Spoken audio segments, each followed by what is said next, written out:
90 का वो दशक जहां हमारी माँ बहन बेटियों का निकलना मुश्किल था, आज वही जंगल राज की आहट सुनाई देती है। ये उसी शासनकाल को दर्शाता है जहां पर माँ बहन बेटियों की इज्जत आबरू को लूटना आम बात होती थी। ये वही घटक दल के लोग हैं जो अपनी लाठी को तेल पिलाकर बिहारियों के ऊपर अत्याचार करने का काम करते थे।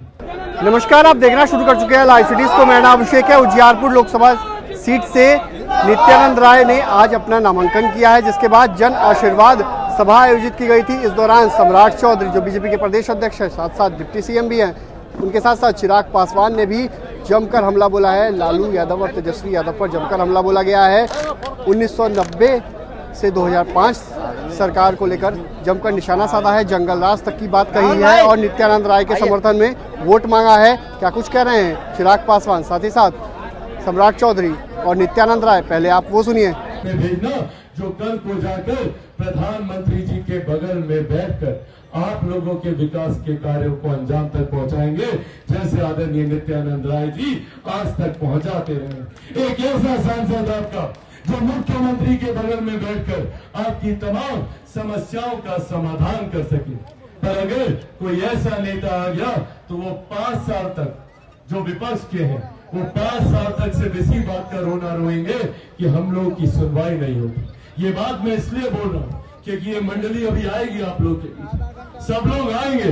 अगर कोई केंद्र में बड़ी बड़ी योजनाओं की दुहाई देगा तो कोई राज्य की बात करेगा। कौन है ये लोग भैया? ये वही लोग हैं जिनको केंद्र में 55 साल तक लगातार मौका मिला, उसके बाद भी कई गठबंधन की सरकारों का कांग्रेस ने नेतृत्व किया। ये वही लोग हैं जिनके घटक दल बिहार में 15 साल तक शासन करते रहे। एक ही परिवार के मुख्यमंत्री यहाँ पर आते गए, तब इन लोगों से बिहार का विकास नहीं हुआ, तब इन लोगों से देश की गरीबी नहीं मिटी। गरीबी हटाओ का नारा देते रह गए, पर इन लोगों ने बिहार और बिहारियों के लिए कभी कोई कार्य करना जरूरी नहीं समझा। और तो और इनके घटक दल के यही नेता हैं जिन्होंने बिहारियों को कभी प्राथमिकता में समझा ही नहीं। कांग्रेस का कोई बड़ा नेता पहले चरण का पूरा चुनाव बीत गया, किसी ने आना जरूरी नहीं समझा। क्यों? क्योंकि बिहार इनकी प्राथमिकता में नहीं। कोई वाम दल का नेता किसी ने प्रचार करना जरूरी नहीं समझा। बस महागठबंधन के मात्र 1-1.5 घटक दल आपस में प्रचार करते रहे। ये मानसिकता है इन लोगों की, ये मानसिकता है कि बिहार और बिहारियों से इन लोग को फर्क नहीं पड़ता। ये लोग चाहते ही नहीं है कि बिहार कभी आगे बढ़े, और इसीलिए निरंतरता में जब इन लोग की सरकार बिहार में रही, राजद की सरकार बिहार में रही, तो कभी इन लोगों ने बिहार के विकास की चिंता नहीं की। 90 का वो दशक जहां हमारी माँ बहन बेटियों का निकलना मुश्किल था, आज वही जंगल राज की आहट सुनाई देती है।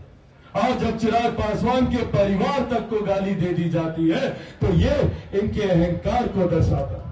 ये उसी शासनकाल को दर्शाता है जहां पर माँ बहन बेटियों की इज्जत आबरू को लूटना आम बात होती थी। ये वही घटक दल के लोग हैं जो अपनी लाठी को तेल पिलाकर बिहारियों के ऊपर अत्याचार करने का काम करते थे। साथियों, इन लोगों की वजह से आज बिहार की छवि देश भर में आपराधिक और भ्रष्टाचार की बन के है।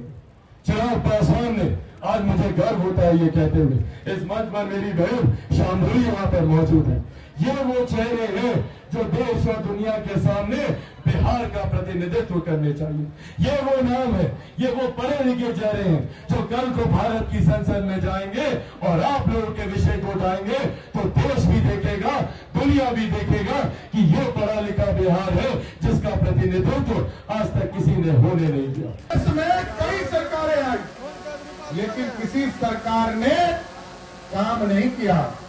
लेकिन देश के 70 वर्ष की आजादी के बाद जब 2014 में आपने आदरणीय प्रधानमंत्री नरेंद्र मोदी की सरकार बनाई साथियों, तब जो है इस देश में गरीबों के कल्याण की चिंता हुई। गरीब कैसे बढ़े इसकी चिंता करने का काम किया गया। गरीबों को पक्का मकान दिया गया, गरीबों को खाने के लिए अनाज दिया गया, गरीबों के घर घर तक बिजली पहुंचाने का काम किया। 2014 में देश के यशस्वी प्रधानमंत्री ने कहा कि हम गांव-गांव तक बिजली पहुंचाएंगे। फिर नीतीश कुमार जी ने कहा घर घर तक बिजली पहुंचाएंगे। और अब मोदी जी ने कहा है 2029 तक के लिए मत देने का काम करो। घर घर तक बिजली पहुंचाया, गांव-गांव तक बिजली पहुंचाया। अब बिजली बिल को ही जीरो करने का काम मोदी सरकार करेगी साथियों। और मोदी जी का जलवा रहा है। जिस तरह आप टेंट में बैठे हैं, मैं तो लपकू समाज से आता हूं साथ, और हम दोनों भाई यहाँ पर नित्यानंद राय जी हैं, भगवान कृष्ण के वंशज हैं। हम दोनों में कोई फर्क नहीं है। एकदम स्पष्ट रहिएगा। उजियारपुर के एक एक मतदाता से आग्रह करना चाहता हूं, नित्यानंद राय यदि चुनाव जीतते हैं तो सम्राट चौधरी जीत रहा है। इसलिए हम दोनों भाई में कोई फर्क नहीं है। एक भगवान राम के वंशज हैं और एक भगवान कृष्ण के वंशज हैं। ये दोनों मिलकर लगातार संगठन में काम करते रहे। आदरणीय नित्यानंद राय जी तो हमारे अध्यक्ष भी रहे, पार्टी के नेता, हम लोगों के नेता रहे। आप लोगों से आग्रह है उजियारपुर के विकास के लिए, उजियारपुर को आगे बढ़ाने और देश में मजबूत सरकार बनाने के लिए, क्योंकि आपका प्यार श्रेय प्यार मिलेगा तभी ये देश बढ़ सकता है। और जिस तरह आप टेंट में बैठे हैं साथियों, उसी तरह जब 4 करोड़ 20 लाख लोगों को देश के यशस्वी प्रधानमंत्री पक्का मकान दे रहे थे, उसी तरह प्रभु श्री राम भी अयोध्या में इंतजार कर रहे थे कि हमको कोई भव्य राम मंदिर में ले चले। लेकिन जब 2019 में आपने नित्यानंद राय जी को यहाँ से चुनाव जिताकर भेजा, वहाँ पर भव्य राम मंदिर बनना शुरू हो गया। और आज समझिए, आज भव्य राम मंदिर बन गया। पूरे बिहार से लाखों लोग पूजा करने जा रहे हैं। साथियों, अब बिहार भी बनाना, विकसित भारत बनाने का काम देश के यशस्वी प्रधानमंत्री कर रहे हैं। विकसित बिहार भी बनाना, और यहाँ कैसे लोग का राज कर रहे हैं। 2090 से लेकर 5 तक बिहार में ऐसे लोग भी बैठे जिन्होंने आरक्षण के नाम पर सिर्फ सत्ता में भोग किया। एक भी व्यक्ति को, चाहे वो किसी भी वर्ग का हो, पिछड़ा हो, अति पिछड़ा हो, दलित समाज हो, किसी को आरक्षण नहीं मिला। लेकिन जब आदरणीय नीतीश कुमार जी के नेतृत्व में एनडीए की सरकार बनी साथियों, बिहार में पहली बार महिलाओं को 50% आरक्षण देने का काम किया गया, पिछड़ों को आरक्षण देने का काम किया गया, अति पिछड़ों को आरक्षण देने का काम किया गया। और सरदेव कपूरी ठाकुर जी को भी यदि भारत रत्न किसी ने दिया तो नरेंद्र मोदी की सरकार ने देने का काम किया। और दूसरे तरफ कैसे लोग खड़े हैं जो महागठबंधन बनाकर इंडिया शब्द का भी अपमान करने का काम कर रहे हैं। वैसे लोग आज देश में क्या है, उनके लिए आरक्षण का मतलब है मेरा परिवार, मेरी पत्नी मुख्यमंत्री बन जाए, मेरा बेटा जो क्रिकेट नहीं खेल पाया, पानी ढोता था, उसको उप मुख्यमंत्री बना दिया। दूसरा बेटा जिसने अपनी पत्नी पर अत्याचार किया, उसको उठाकर मंत्री बनाने का काम किया।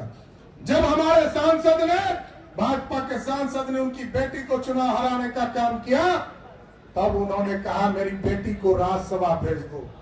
आजकल एक टूरिस्ट बेटी आई है, अचानक उनकी टूरिस्ट बेटी आ गई है जो सिंगापुर से सीधे छपरा आई है और लोगों को कह रही हमको मतदान करो।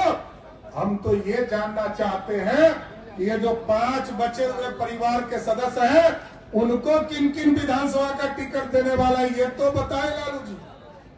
इसलिए साथियों, एक तरफ लोकतंत्र है, एक तरफ लालू प्रसाद जी परिवार के लिए चुनाव लड़ने का काम कर रहे हैं।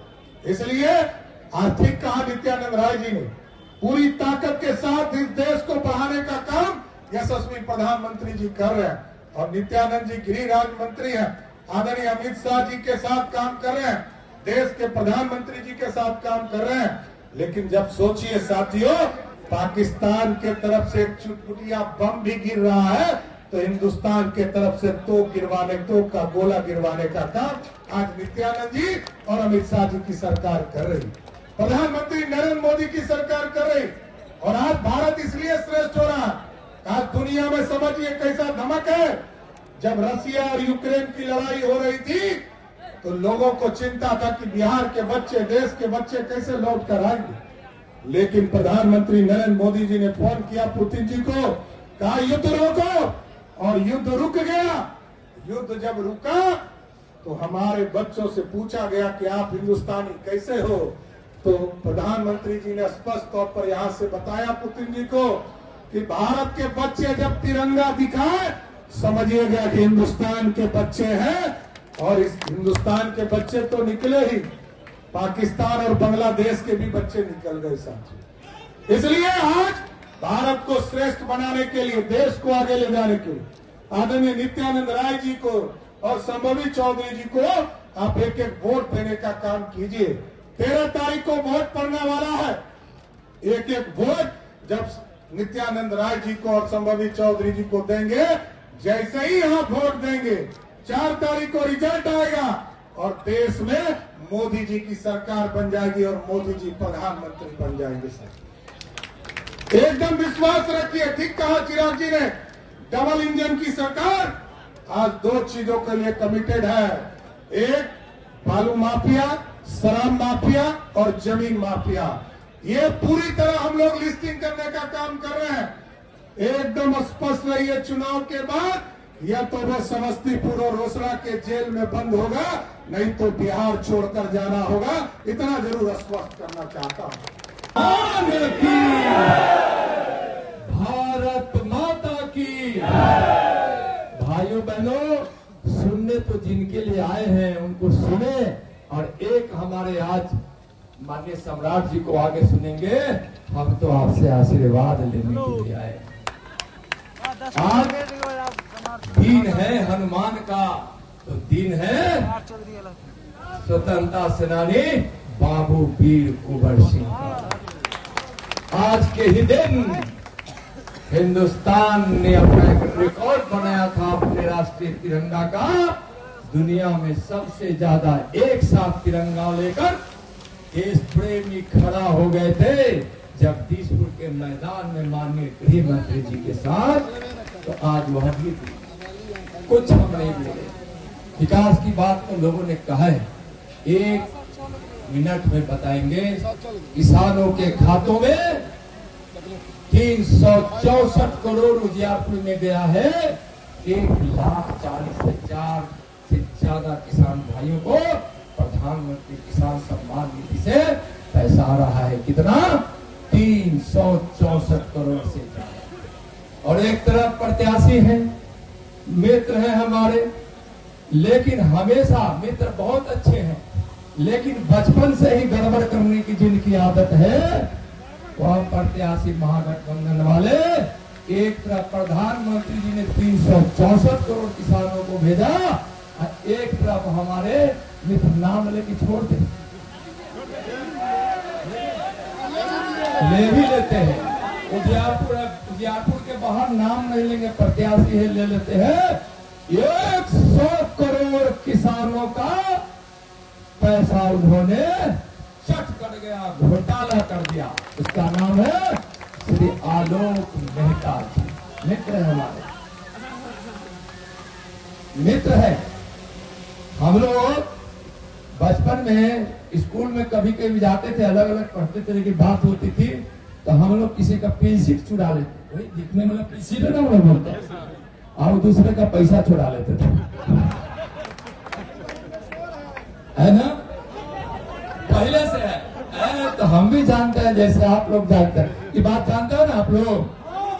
उनको वोट मिलना चाहिए कि मोदी जी के सेवक को मिलना चाहिए। भाइयों बहनों, उजियारपुर का शान नहीं झुकने दिया है। अगर कश्मीर की घाटी में आतंकवादी मारा गया है तो प्रधानमंत्री जी के नेतृत्व में और गृह मंत्री जी के सानिध्य में नित्यानंद राय भी गोली चलाने का आदेश देता है। तो आपने सुना कि क्या कुछ कहा है चिराग पासवान ने, सम्राट चौधरी ने और नित्यानंद राय ने। मंच से कई बातों को लेकर कहा है, वहीं नित्यानंद राय ने तो सीधे सीधे आलोक मेहता को लेकर सवाल उठा दिए हैं, कई बातें कही हैं, आपने सुना ही है क्या कुछ कहा है।